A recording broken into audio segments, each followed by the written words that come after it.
Now, back to G.I. Joe. This is part 2. If you haven't watched part 1, which was the unboxing part, I suggest stop this video and jump on over to part 1.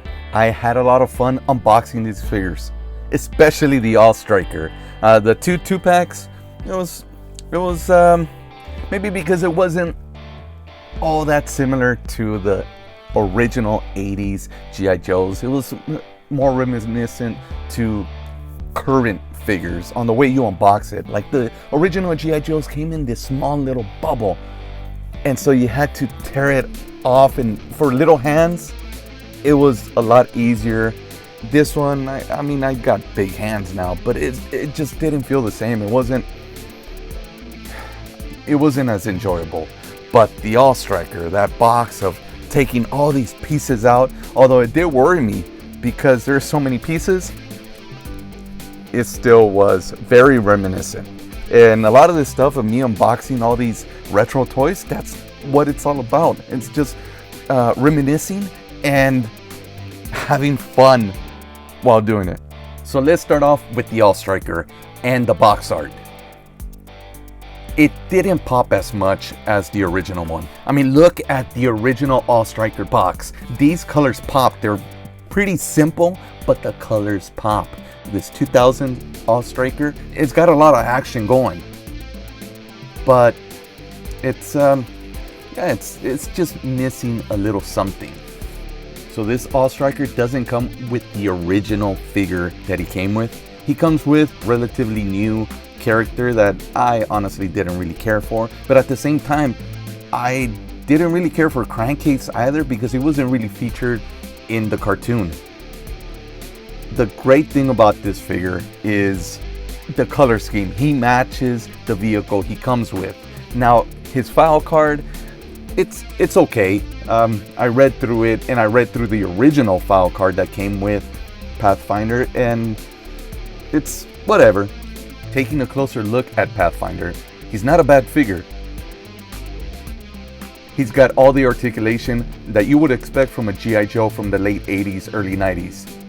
He's got the head movement all the way around, shoulders all the way around, the G.I. Joe swivel arm, elbow, of course the waist because of the O-ring, the thighs, knees.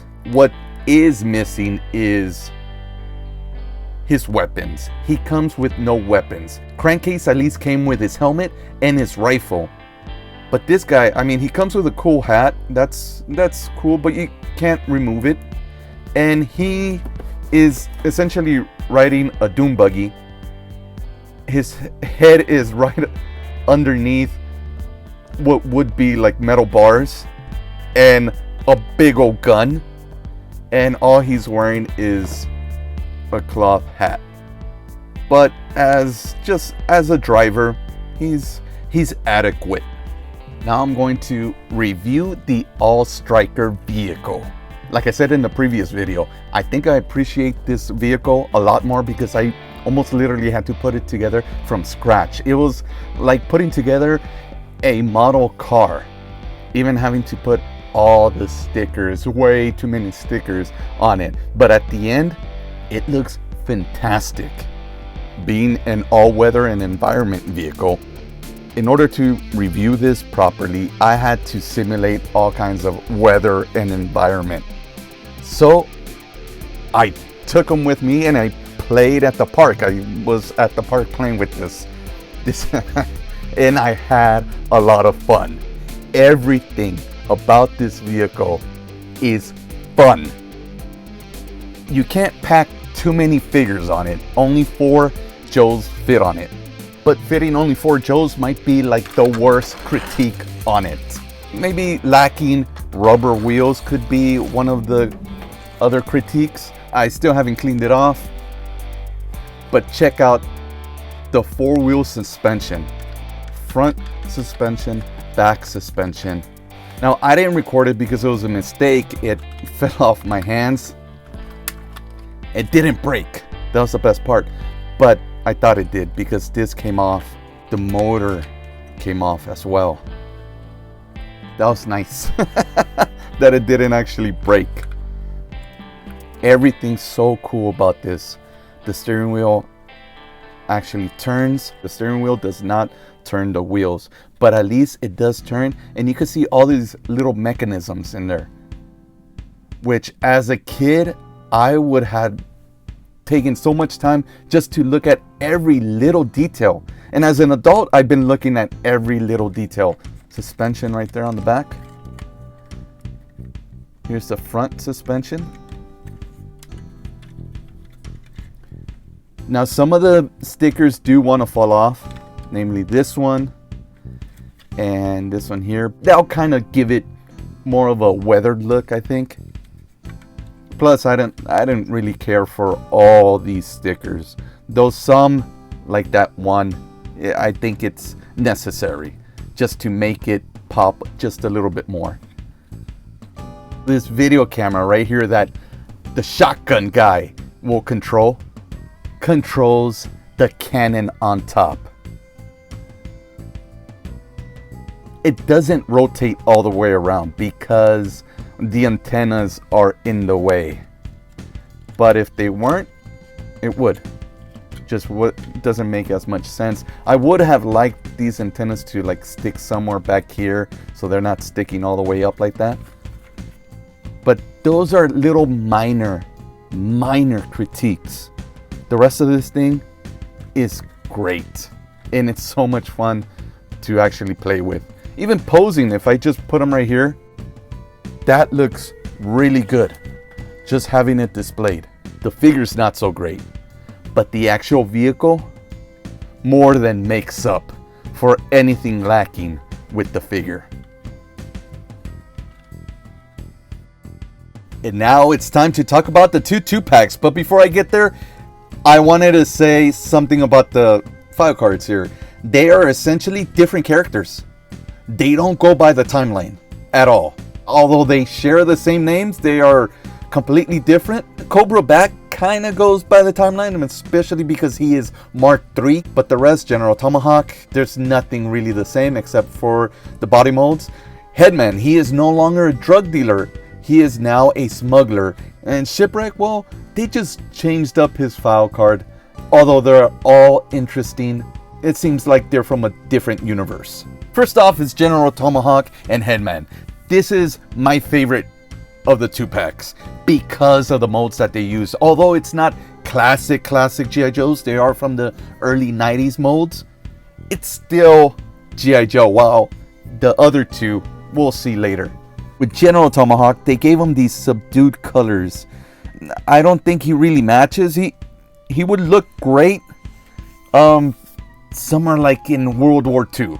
On the back, you still see where the screws would have gone if he was that sound General Hawk. This color green, aqua green, I guess, it doesn't really go with it. The straps for the backpack don't match. That oversized gun is kind of silly on him. There are little just missing paint applications, like the stars on his hat, his belt buckle. I like how they use a different color for his shades. And here's the reason why I bought this 2-pack in the first place. Headman. Now there is the first version, which looks really cool, but I like this one because he stands out. Although the colors don't seem very efficient for someone who's in war, he does look like he could hang out with Pimp Daddy Destro. And the detail on him is very nice. Originally, he was not part of Cobra, but in this instance, they made him part of Cobra. The whole suit on him looks really cool. Him having a ponytail, the hat. If the hat was removable, well, it would have been lost by everybody, but it would have been really nice if it was removable. These guys came with stands. Now he came with Tommy gun, then another gun, and a knife that, well, he has no holster for. It looks like Serpentor's knife, but it's not. Oh, it looks like the knife from Rise of Skywalker. All the weapons have real nice detail. Some I like more than others. Like, I don't really particularly like this gun. It's so oversized. Both of them have the same articulation. At the head, it moves all the way around. Shoulder, all the way around. That G.I. Joe swivel arm. Elbow. Waist. Hip. And knee. It's the same articulation as Headman. So although General Tomahawk's paint application or the choice of colors that they put on them just doesn't do it for me. It's nice, that little detail that they put on there. But what saves this 2-pack is Headman. This is a real cool figure. This 2-pack also came with this insert with all the characters on there. Some of the vehicles I guess you could buy, but they're all illustrations. None of these are actual pictures of the toys. I would rather see pictures of the actual toys instead of these comic book like characters on here. Like, this doesn't do it for me. Behind them was also this, a little display piece here. This is also kind of crappy, but I didn't buy this 2-pack for any of the displays or inserts. And now Shipwreck and the Cobra Bat Mark III. I've got mixed feelings on this 2-pack because, okay, I bought this for Shipwreck. I was pretty disappointed, not just by the weapons, but also the new body mold. And where's Polly? Why they keep forgetting about Polly after 1985?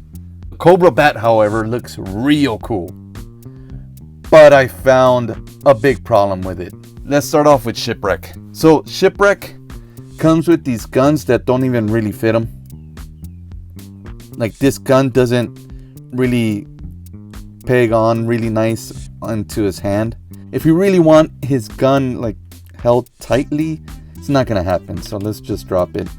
Then this thing, it's supposed to be for some sound stuff that you connect it to other vehicles, and I guess they're supposed to do different types of sound. I don't get it, and I feel like going on eBay and trying to get those vehicles to hear some sound from them. So let's forget about that. Then this gun came, it was supposed to go on his holster, I guess. That's how it was in the package.